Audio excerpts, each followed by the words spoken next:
we want to find the tangent inverse of the tangent of negative pi over 4. And at first glance, you may think that the answer is negative pi over 4 because we're dealing with a composite function, right, of a function and its inverse.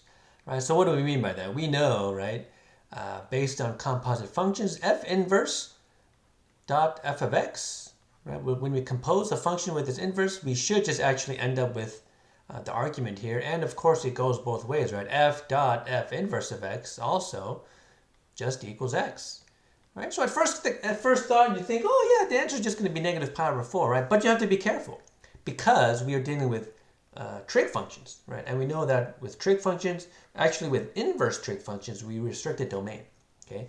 So what do we mean by that, okay?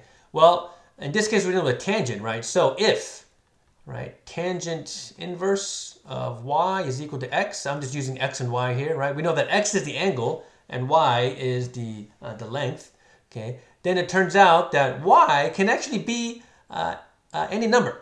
Okay, y can be whatever we need it to be. So y is any real number, right? But x, right? The angle has to be between pi over 2 and negative pi over 2. Okay. So what that means is, as long as the angle is between negative pi over 2 and pi over 2, then we can actually evaluate it as it is. And in this case, negative pi over 4 is greater than negative pi over 2.